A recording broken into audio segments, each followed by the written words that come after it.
नमस्कार दोस्तों, स्वागत है आप सबका बोलती किताबें में। आज प्रस्तुत है ओम प्रकाश वाल्मीकि के द्वारा लिखी हुई कहानी जूठन। जूठन ओम प्रकाश के द्वारा लिखी हुई एक ऐसी मार्मिक कहानी है जो समाज में व्याप्त जातिगत भेदभाव और सामाजिक असमानता को उजागर करती है। तो आइए सुनते हैं कहानी जूठन। एक रोज हेड मास्टर कलीराम ने अपने कमरे में बुलाकर पूछा, क्या नाम है बे तेरा? ओम प्रकाश। मैंने डरते डरते धीमे स्वर में अपना नाम बताया। हेडमास्टर को देखते ही बच्चे सहम जाते थे। पूरे स्कूल में उनकी दहशत थी। चूहड़े का है? हेडमास्टर का दूसरा सवाल उछला। जी ठीक है, वह जो सामने शीशम का पेड़ खड़ा है उस पर चढ़ जा और टहनियाँ तोड़ के झाड़ू बना ले, पत्तों वाली झाड़ू बनाना, और पूरे स्कूल को ऐसा चमका दे जैसा शीशा। तेरा तो यो खानदानी काम है। जा फटाफट लग जा काम पे। हेडमास्टर के आदेश पर मैंने कमरे बरामदे साफ किए। तभी वे खुद चलकर आए और बोले, इसके बाद मैदान भी साफ कर दे। लंबा चौड़ा मैदान मेरे वजूद से कई गुना बड़ा था, जिसे साफ करने से मेरी कमर दर्द करने लगी थी। धूल से चेहरा सिर अट गया था। मुंह के भीतर धूल घुस गई थी। मेरी कक्षा के बाकी बच्चे पढ़ रहे थे और मैं झाड़ू लगा रहा था। हेडमास्टर अपने कमरे में बैठे थे, लेकिन निगाह मुझ पर टिकी हुई थी। पानी पीने तक की इजाज़त नहीं थी। पूरा दिन मैं झाड़ू लगाता रहा। तमाम अनुभवों के बीच कभी इतना काम नहीं किया था। वैसे भी घर में मैं भाइयों का लाडला था। दूसरे दिन स्कूल पहुंचा। जाते ही हेडमास्टर ने फिर झाड़ू के काम पर लगा दिया। पूरे दिन झाड़ू ही देता रहा। मन में एक तसल्ली थी कि कल कक्षा में बैठ जाऊंगा। तीसरे दिन कक्षा में चुपचाप जाकर बैठ गया। थोड़ी देर बाद उनकी दहाड़ सुनाई दी। उनकी दहाड़ सुनकर मैं थरथर कांपने लगा था। एक त्यागी लड़के ने चिल्लाकर कहा, माँ साहब, वो बैठा है कोने में। हेडमास्टर ने लपककर मेरी गर्दन दबोच ली। उनकी उंगलियों का दबाव मेरी गर्दन पर बढ़ रहा था, जैसे कोई भेड़िया बकरी के बच्चे को दबोचकर उठा लेता है। कक्षा से बाहर खींचकर उन्होंने मुझे बरामदे में ला पटका। चीखकर बोले, जा जा लगा पूरे मैदान में झाड़ू। भयभीत होकर मैंने 3 दिन पुरानी वाली शीशम की झाड़ू उठा ली। मेरी तरह उसके पत्ते भी सूखकर झड़ने लगे थे। सिर्फ बची थी पतली पतली टहनियाँ। मेरी आंखों से आंसू बहने लगे थे। रोते रोते मैदान में झाड़ू लगाने लगा। स्कूल के कमरे की खिड़की दरवाज़ों से मास्टरों और लड़कों की आंखें छिप छिप कर तमाशा देख रही थी। मेरा रोम रोम यातना की गहरी खाई में लगातार गिर रहा था। मेरे पिताजी अचानक स्कूल के पास से गुजरे। मुझे स्कूल के मैदान में झाड़ू लगाता देखकर ठिठक गए। बाहर से ही आवाज़ देकर बोले, मुंशी जी, यो क्या कर रहा है? वे प्यार से मुझे मुंशी जी कहा करते थे। उन्हें देखकर मैं फपक पड़ा। वे स्कूल के मैदान में मेरे पास आ गए। मुझे रोता देखकर बोले, मुंशी जी, रोते क्यों हो? ठीक से बोल, क्या हुआ है? मेरी हिचकियाँ बंध गई। हिचक हिचक कर पूरी बात पिताजी को बता दी। 3 दिन से मुझसे झाड़ू लगवा रहे हैं, कक्षा में पढ़ने भी नहीं देते। पिताजी ने मेरे हाथ से झाड़ू छीनकर दूर फेंक दी। उनकी आंखों में आग की गर्मी उतर आई।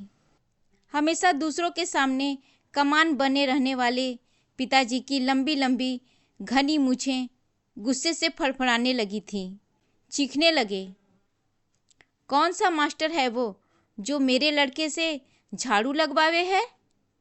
पिताजी की आवाज़ पूरे स्कूल में गूंज गई थी, जिसे सुनकर हेडमास्टर सहित सभी मास्टर बाहर आ गए थे। कलीराम हेडमास्टर ने गाली देकर मेरे पिताजी को धमकाया, लेकिन पिताजी पर धमकी का कोई असर नहीं हुआ। उस रोज जिस साहस और हौसले से पिताजी ने हेडमास्टर का सामना किया, मैं उसे कभी भूल नहीं पाया। मेरी माँ मेहनत मजदूरी के साथ साथ 8-10 तगाओं के घर तथा घेर में साफ सफाई का काम करती थी। इस काम में मेरी बड़ी बहन, बड़ी भाभी जसवीर और जनेसर, मेरे भाई मेरी माँ का हाथ बटाते थे। बड़ा भाई सुखवीर तगाओं के यहाँ वार्षिक नौकर की तरह काम करता था। प्रत्येक तगा के घर में 10 से 15 मवेशी सामान्य बात थी। उनका गोबर उठाकर गांव के बाहर कुरड़ियों पर या उपले बनाने की जगह पर डालना पड़ता था। प्रत्येक घर से हर रोज 5-6 टोकरे गोबर निकलता था। सर्दी के महीनों में यह काम बहुत ही कष्टदायक होता था। गाय, बैल और भैंस को सर्दी से बचाने के लिए बड़े बड़े दालानों में बांधा जाता था, जिनमें गन्ने की सूखी पाती या फूस बिछा होता था। रात भर जानवरों का गोबर और मूत्र उसी दालान में फैलता रहता था। 10-15 दिनों बाद एक बार पाती बदली जाती थी या उसके ऊपर सूखी पाती बिछा दी जाती थी। इतने दिनों में दालानों में भरी दुर्गंध से गोबर ढूंढ ढूंढ कर निकालना बहुत तकलीफ देह होता था। दुर्गंध से सिर भिन्ना जाता था। इन सब कामों के बदले में मिलता था 2 जानवर पीछे फसल के समय 5 सेर अनाज, यानी लगभग 2.5 किलो अनाज। 10 मवेशी वाले घर से साल भर में 25 सेर अनाज। दोपहर के समय हर घर से बची खुची रोटी, जो खास तौर पर चूड़ों को देने के लिए आटे में भूसी मिलाकर बनाई जाती थी, मिलती थी। कभी कभी जूठन भी भंगन की टोकरी में डाल दी जाती थी। शादी ब्याह के मौके पर जब मेहमान या बाराती खाना खा रहे होते थे, तो चूल्हे दरवाजे के बाहर बड़े बड़े टोकरे लेकर बैठे रहते थे। बारात के खाना खा चुकने पर जूठी पत्तलें उन टोकरों में डाल दी जाती थी, जिन्हें घर ले जाकर वे जूठन इकट्ठा कर लेते थे। पूरी के बचे खुचे टुकड़े, एक आध मिठाई का टुकड़ा या थोड़ी बहुत सब्जी पत्तल पर पाकर बाँछें खिल जाती थी। जिस बारात की पत्तल से जूठन कम उतरती थी, कहा जाता था कि भुक्कड़ लोग आए हैं, सारा चट कर गए हैं। अक्सर ऐसे मौक़ों पर बड़े बूढ़े ऐसी बारातों का जिक्र बहुत रोमांचक लहजे में सुनाया करते थे। उस बारात से इतनी जूठन मिली कि महीनों खाते रहे थे। पत्तलों से जो पूरियों के टुकड़े एकत्र होते थे, उन्हें धूप में सुखा लिया जाता था। चारपाई पर कपड़ा डालकर उन्हें फैला दिया जाता था।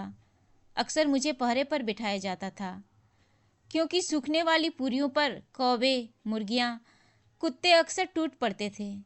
जरा सी आंख बची कि पूरियाँ साफ। इसलिए डंडा लेकर चारपाई के पास बैठना पड़ता था। ये सूखी पूरियाँ बरसात के कठिन दिनों में बहुत काम आती थी। उन्हें पानी में भिगोकर उबाल लिया जाता था। उबली हुई पूरियों पर बारीक मिर्च और नमक डालकर खाने में बड़ा मज़ा आता था। कभी कभी गुड़ डालकर लुगदी जैसा बनाया जाता था, जिसे सभी बड़े चाव से खाते थे। आज जब मैं इन बातों के बारे में सोचता हूँ, तो मन के भीतर कांटे जैसे उगने लगते हैं। कैसा जीवन था! दिन रात मर खप कर भी हमारे पसीने की कीमत मात्र जूठन। फिर भी किसी को कोई शिकायत नहीं, कोई शर्मिंदगी नहीं, कोई पश्चाताप नहीं। जब मैं छोटा था, माँ के साथ जाता था। माँ पिताजी का हाथ बटाने। तगाओं के खाने को देखकर अक्सर सोचा करता था कि हमें ऐसा खाना क्यों नहीं मिलता है। आज जब सोचता हूँ तो जी मितलाने लगता है। अभी पिछले वर्ष मेरे निवास पर सुखदेव सिंह त्यागी का पोता सुरेंद्र सिंह आया था। किसी इंटरव्यू के सिलसिले में गांव से मेरा पता लेकर आया था। रात में रुका। मेरी पत्नी ने उसे यथासंभव अच्छा खाना खिलाया। खाना खाते खाते वह बोला, भाभी जी, आपके हाथ का खाना तो बहुत जायकेदार है। हमारे घर में तो ऐसा खाना कोई नहीं बना सकता है। उसकी बात सुनकर मेरी पत्नी तो खुश हुई, लेकिन मैं काफ़ी देर तक विचलित रहा। बचपन की घटनाएं स्मृति का दरवाज़ा खटखटाने लगी। सुरेंद्र तब पैदा भी नहीं हुआ था। उसकी बड़ी बुआ यानी सुखदेव सिंह त्यागी की लड़की की शादी थी। उनके यहाँ मेरी माँ सफाई करती थी। शादी से 10-12 दिन पहले से माँ पिताजी ने सुखदेव सिंह त्यागी के घर आंगन से लेकर बाहर तक के अनेक काम किए थे। बेटी की शादी का मतलब गांव भर की इज्जत का सवाल था, कहीं कोई कमी न रह जाए। गांव भर की चारपाइयों को ढो ढो कर इकट्ठा किया था पिताजी ने। बारात खाना खा रही थी। माँ टोकरा लिए दरवाजे से बाहर बैठी थी। मैं और मेरी छोटी बहन माया माँ से सिमटे बैठे थे, इस उम्मीद में कि भीतर से जो मिठाई और पकवानों की महक आ रही है वह हमें भी खाने को मिलेंगे। जब सब लोग खाना खाकर चले गए तो मेरी माँ ने सुखदेव सिंह त्यागी को दालान से बाहर आते देखकर कहा, चौधरी जी, अब तो सब खाना खा के चले गए। मारे जागतों को एक पत्तल पर धर कुछ दे दो, वो भी तो इस दिन का इंतजार कर रहे थे। सुखदेव सिंह जूठी पत्तलों से भरे टोकरे की तरफ इशारा करके कहा, टोकरा भर के जूठन तो ले जा रही है, ऊपर से जागतों को लिए खाना मांग रही है। अपनी औकात में रह चूड़ी, उठा टोकरा और दरवाजे से चलती बन। उन दिनों मैं 9वीं कक्षा में था। घर की आर्थिक हालत बहुत कमज़ोर थी। एक एक पैसे के लिए प्रत्येक परिवार के सदस्य को खटना पड़ता था।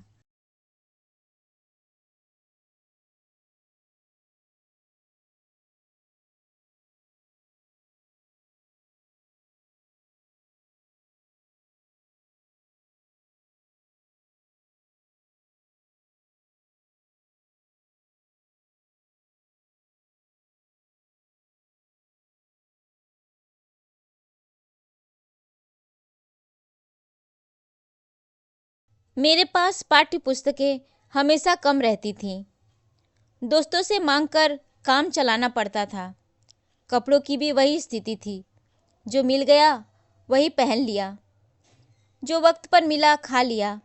उन दिनों गांव में मरने वाले पशुओं को उठाने का काम भी चूड़ों के जिम्मे ही था। जिसके घर जो काम करता था उसके मरे हुए पशु को भी उसी को उठाने पड़ते थे। इसके बदले कोई मेहनताना या मजदूरी नहीं मिलती थी। एक गाय, बैल या भैंस को उठाने के लिए 4 से 6 लोगों की ज़रूरत होती थी। जिसका मवेशी मर जाता था उसे जल्दी लगी रहती थी, इसलिए वह बार बार बस्ती में आकर चिल्लाता था। देर होने पर गालियाँ बकता था। उठाने वालों को इकट्ठा करने में अक्सर देर हो ही जाती थी। मरे हुए पशुओं को उठाना बड़ा कठिन काम होता है। उसके अगले पिछले पैरों को रस्सी से बांधकर बांस की मोटी मोटी बहियों से उठाना पड़ता था। इतने श्रम साध्य के बदले मात्र गालियाँ। कितने क्रूर समाज में रह रहे हैं हम, जहाँ श्रम का कोई मोल ही नहीं, बल्कि निर्धनता को बरकरार रखने का एक षड्यंत्र ही था यह सब।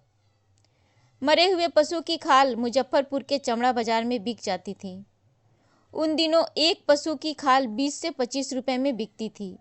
आने जाने और मरे हुए पशु को उठाने की मजदूरी देकर मुश्किल से एक खाल के बदले 10-15 रुपए हाथ में आते थे। तंगी के दिनों में 10-15 रुपए भी बहुत बड़ी रकम दिखाई देते थे। चमड़ा खरीदने वाला दुकानदार खाल में बहुत मीन मेख निकालता था। कट फट जाने पर खाल बेकार हो जाती थी। खाल को निकालते ही उस पर नमक लगाना पड़ता था, वरना दूसरे दिन ही खाल खराब हो जाती थी, जिसे दुकानदार खरीदने से मना कर देता था। एक रोज ब्रह्मदेव तगा का बैल खेत से लौटते समय रास्ते में गिर पड़ा। उठ नहीं पाया, मर गया। कुछ ही देर बाद ब्रह्मदेव ने हमारे घर आकर खबर दी। पिताजी और मुझसे बड़े भाई जनेसर उस रोज किसी रिश्तेदारी में गए थे। घर पर मेरी माँ और मेरी बहन माया और सबसे बड़ी भाभी देवी ही रहती थी। जसवीर उन दिनों देहरादून में मामा के पास था। माँ परेशान हो गई। बैल की खाल उतारने किसे भेजे? बस्ती में एक दो लोग थे, लेकिन कोई भी उस समय जाने को तैयार नहीं था। माँ ने चाचा से बात की, वे तैयार हो गए थे, लेकिन उनके साथ किसी को जाना चाहिए। अकेले वे खाल नहीं उतार पाएंगे। मैं उस समय स्कूल में था। माँ ने थक हार कर मुझे बुला ही लिया। माँ नहीं चाहती थी कि वह काम मुझे करना पड़े, लेकिन खाल बेचकर जो 10-15 रुपए मिलने वाले थे, उन्हें छोड़ पाने की स्थिति में माँ नहीं थी। हार कर माँ ने मुझे चाचा के साथ भेज दिया। मेरे चाचा सोलहड़ महाकामचोर, बस सारा दिन ढोल तमाशों में लगे रहते थे। मेहनत के काम से कतराते थे। माँ को फिरकी लगी थी कहीं हमारे पहुँचने से पहले ही बैल पर गिद्ध या जंगली जानवर तो न टूट पड़े। चाचा ने खाल उतारनी शुरू की। मैं उनकी मदद कर रहा था। चाचा का हाथ धीरे धीरे चल रहा था। पिताजी जैसी कुशलता उनमें नहीं थी। थोड़ी देर बाद वे थककर बीड़ी पीने बैठ गए। चाचा ने एक छुरी मेरे हाथ में पकड़ा दी।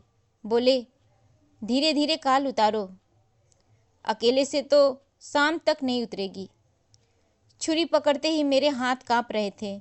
अजीब संकट में फंस गया था। चाचा ने छुरी चलाने का ढंग सिखाया। उस रोज मेरे भीतर बहुत कुछ था जो टूट रहा था। चाचा की हिदायत पर मैंने बैल की खाल उतार दी थी। मैं जैसे स्वयं ही गहरे दलदल में फंस रहा था, जहाँ से मैं उबरना चाहता था। हालात मुझे उसी दलदल में घसीटे जा रहे थे। चाचा के साथ तपती दोपहरी में जिस यातना को मैंने भोगा था, आज भी उसके जख्म मेरे तन पर ताज़ा हैं। जैसे जैसे खाल उतर रही थी, मेरे भीतर का रक्त जम रहा था। खाल उतारने में हमें कई घंटे लग गए थे। चाचा ने खाल को जमीन पर फैला दिया। उस पर लगे खून को सूखी जमीन ने सोख लिया था। चाचा ने खाल को चादर में बांध दिया था। गठरी उठाकर सिर पर रख ली थी। लगभग 2 मील की दूरी पर हमारा घर था। बोझ के कारण चाचा को तेज चलना पड़ रहा था। मैं हाथ में छुरी पकड़कर उनके पीछे पीछे लगभग दौड़ता जाता था। बसेड़ा जाने वाली पक्की सड़क से हम लोग बस अड्डे के पास पहुंच गए थे। गठरी सिर से उतारकर चाचा ने जमीन पर रख दी थी। यहाँ से आगे तुम ले जाओ, मैं थक गया हूँ। उस रोज मैंने चाचा से बहुत कहा, लेकिन वे माने नहीं।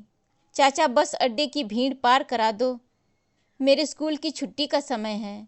मेरे स्कूल के सभी साथी यह ले जाते हुए देखेंगे तो वे स्कूल में मुझे तंग करेंगे। मैंने गिड़गिड़ाकर रुआसी आवाज में चाचा से कहा, किंतु वे नहीं पसीजे। गठरी उठाकर मेरे सिर पर रख दी। गठरी का वजन मेरे वजन से ज़्यादा था। मजबूरन उठाकर चलना पड़ा। बस अड्डे की परिचित भीड़ में मैं उस रोज जिस तरह से निकला, मेरा ही मन जानता है। एक भय लगातार मेरा पीछा कर रहा था कि कोई देख न ले, कोई सहपाठी न मिल जाए। अगर कोई पूछेगा तो मैं क्या बताऊंगा। घर पहुंचते पहुंचते मेरी टांगें जवाब दे गई थी। लग रहा था कि अब गिरा। गांव के किनारे चलकर लंबा लंबा चक्कर काटा था बस्ती तक पहुंचने के लिए। मुझे उस हालात में देखकर माँ रो पड़ी थी। मैं सिर से पांव तक गंदगी से भरा हुआ था। कपड़ों पर खून के धब्बे साफ दिखाई दे रहे थे।